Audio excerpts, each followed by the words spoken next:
to all. I'm Neeta. Today I'm going to start Unit 6 chapter. The name of the chapter is The Milkman's Cow. So let's start the chapter. So students, today I am going to start Unit 6 chapter The Milkman's Cow. बच्चों आज हम start कर रहे हैं unit 6 और इसका जो chapter है यूनिट 6 का द मिल्कमैन्स काउ। हो सकता है कुछ जो न्यू बुक्स हैं उनमें ये चैप्टर ना हो, बट आप लोग इस चैप्टर को पढ़ें और एंजॉय करें। This is very interesting chapter. So let's start the chapter.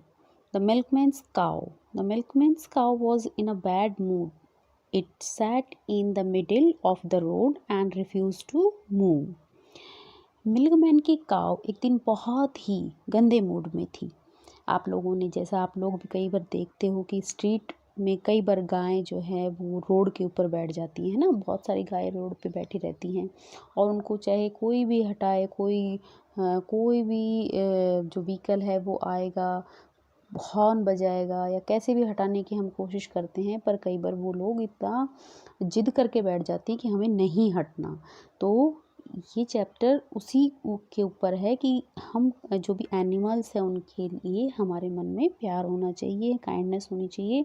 ये नहीं कि उनको मारें या हम उनको अपने बाय फोर्स उनको वहाँ से हटाने की कोशिश करें, बजाय इसके कि हम उनके साथ प्यार से बिहेव करें तो वो आराम से अब हम उनको वहाँ से हटा सकते हैं। तो ये इसी पे ही ये चैप्टर है।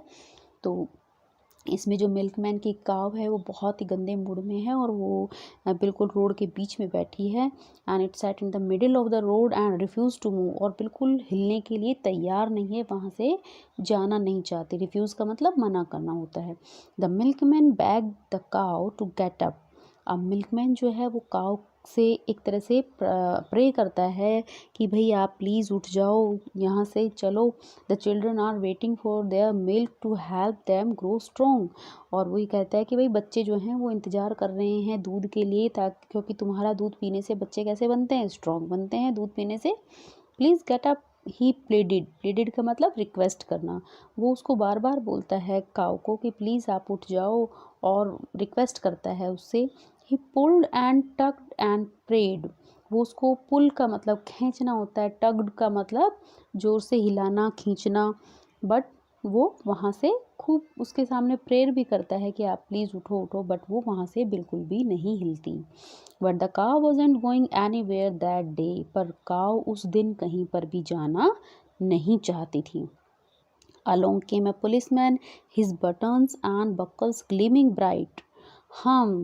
He said, traveling his long moustache, I will show you how to do it right. अब जैसे ही जो मिल्कमैन है वो अपनी पूरी कोशिश कर रहा है उसे वहाँ से हटाने की, बट वो वहाँ से बिल्कुल भी हिलने को तैयार नहीं है।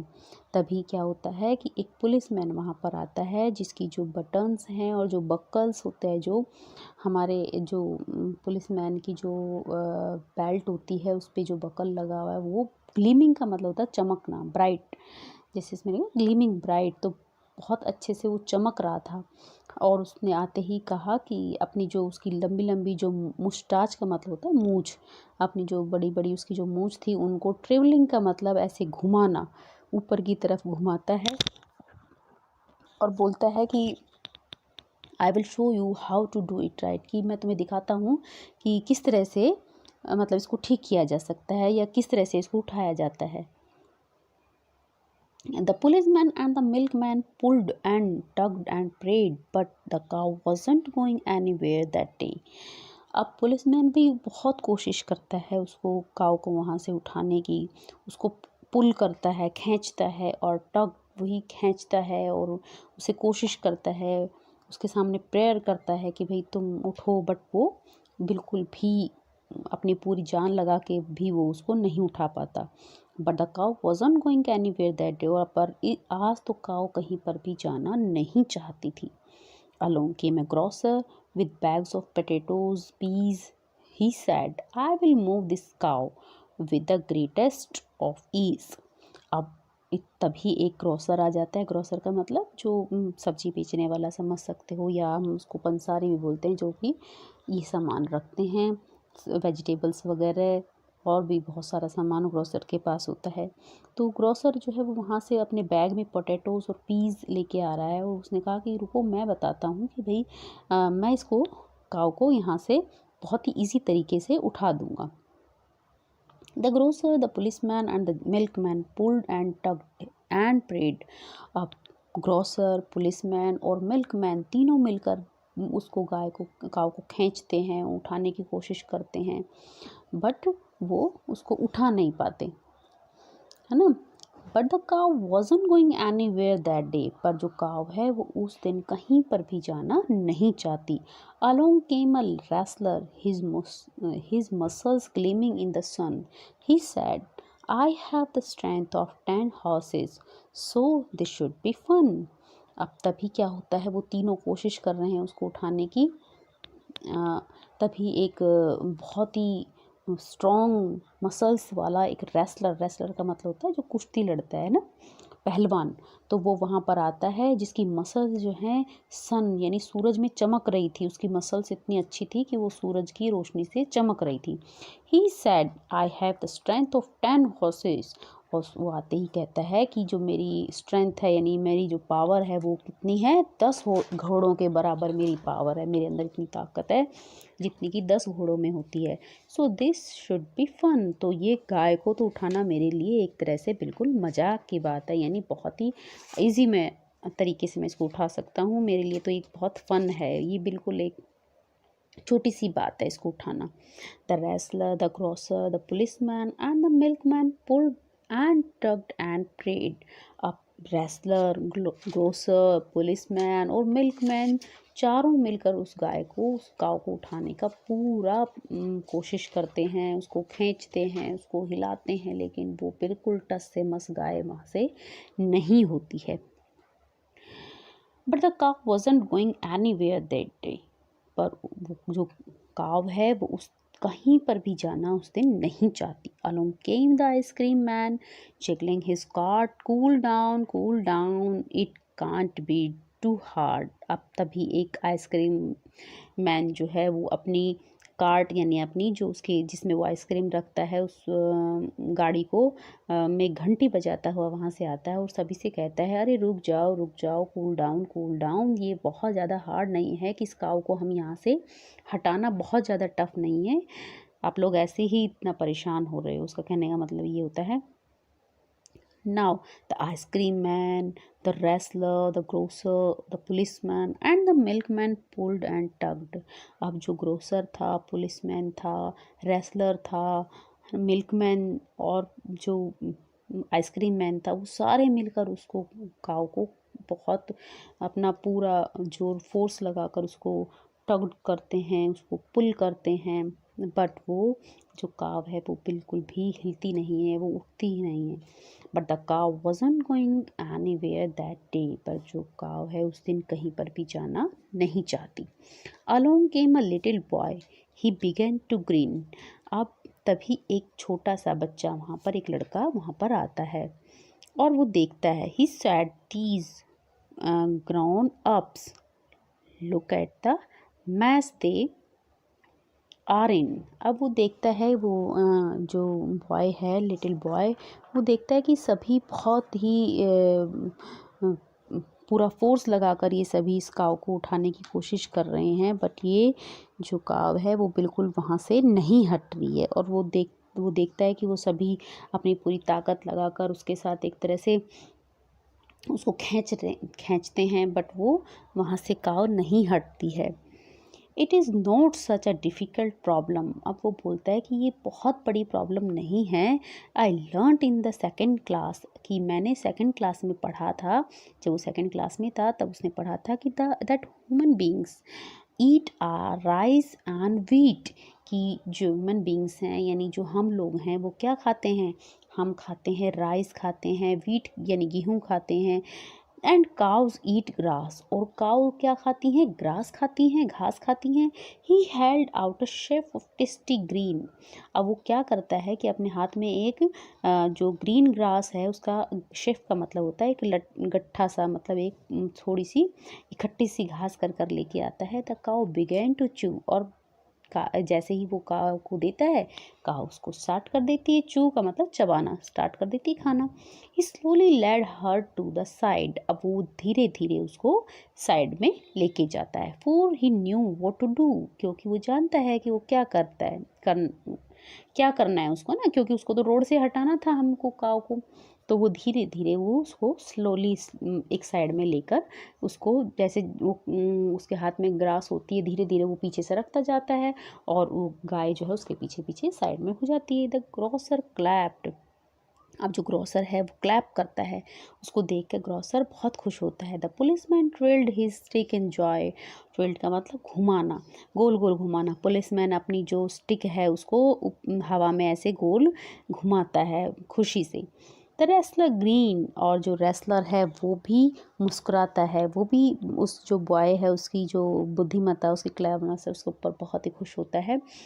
The ice cream man whooped at the cleverness of the boy, अब जो आइसक्रीम मैन है वो भी, वूप्ड का मतलब खुशी जताना, तो जो आइसक्रीम मैन है वो भी बहुत खुशी जताता है कि ये बच्चा कितना क्लेवर है, कितना इसने बुद्धिमत्ता से काम किया है। हम सभी अपनी ताकत का यूज़ कर रहे थे, बट इसने क्या किया है, इसने आकर काइंडनेस दिखाई है और इसने आकर अपनी बुद्धिमत्ता दिखाई, क्लेवरनेस दिखाई है कि बच्चे ने, एक छोटे से बच्चे के, जिसने कोई पावर नहीं लगाई, कोई फोर्स नहीं लगाया, बस एक छोटा सा उसने क्या किया कि उसने घास लाया और उसको काव को दिया और काव साइड में हो गई। तो उसकी जो क्लेवरनेस है उसको देखकर सभी बहुत खुश होते हैं और क्लैप करते हैं, और अभी सभी जो बड़े लोग वहाँ पर होते हैं वो सभी बहुत ही खुश हैं। द मिल्कमैन हैप्पीली क्लैटर्ड हिज पेल, और क्लैटर्ड का मतलब होता है आवाज़ करते हुए। जो मिल्कमैन है वो खुशी खुशी अपनी जो पेल का मतलब उसकी बकेट जिसमें उसको दूध निकालना होता है वो उसको लेकर आता है और बहुत खुश है milkman. Being kind and loving is best, for force and strength can fail. अब ये सभी ये जान गए थे कि हम अगर किसी के प्रति अपनी जो दया है और जो काइंडनेस है उसको दिखाएंगे तो वो ज़्यादा अच्छा होता है कि बजाय इसके कि हम किसी भी काम में अपना फोर्स यानी अपना बल या अपनी ताकत को दे। जहाँ पर ताकत और बल फेल हो जाता है वहाँ पर क्या काम आता है, वहाँ हमारा प्यार और हमारी दया काम आ सकते हैं। यानी वो ज़्यादा अच्छा है कि हम कहीं जहाँ हमें फोर्स दिखाना चाहिए वहाँ फोर्स, जहाँ फोर्स की ज़रूरत होती है वहीं हमें फोर्स दिखाना चाहिए। इसका कहने का मतलब ये है कि मतलब अपनी ताकत दिखाने से ज़्यादा हमें क्या दिखाना, क्या ज़्यादा काम कर जाता है, हमारी दया और हमारा प्यार।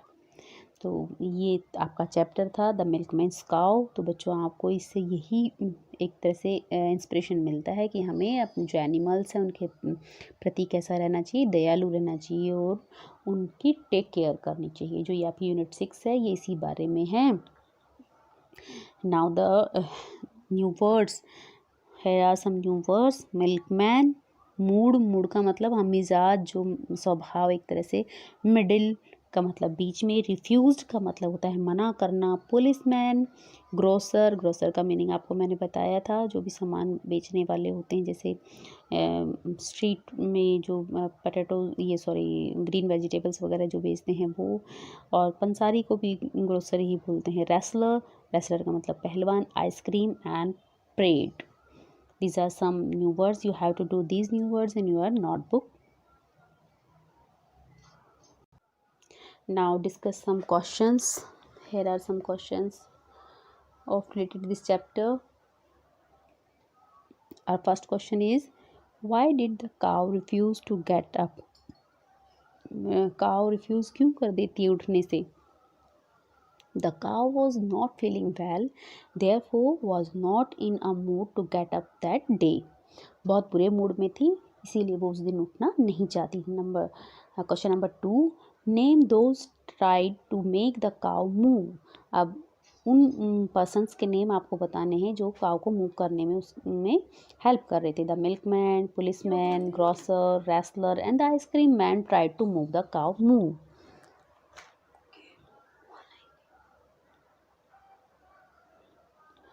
Question number 3, who finally made the cow get up and how. किसने काव को उठाने में मदद की। तो the little boy offered green grass to the cow, she tried it, the clever boy began to move to the side of the road with grass in his hand. The cow followed him and thus was moved. These are the question answer of this chapter. Exercise of this chapter is exercise given on the page number 102. Fill in the blanks using the words given at the end of the sentence. Insects dash crawl on the wall. Insects can crawl. क्या आएगा? Insects can crawl on the wall. B. The grocer was dashed to move the cow. So we have to write able or unable. So the grocer was unable to move the cow. C. It was dash for the boy to make the cow get up. क्या बच्चे के लिए difficult था या easy था काव को उठाना? तो it was easy for the boy to make the cow get up. Now D. Children dash walk on their heads. So children cannot walk on their heads. E. Philip, sometimes love and kindness may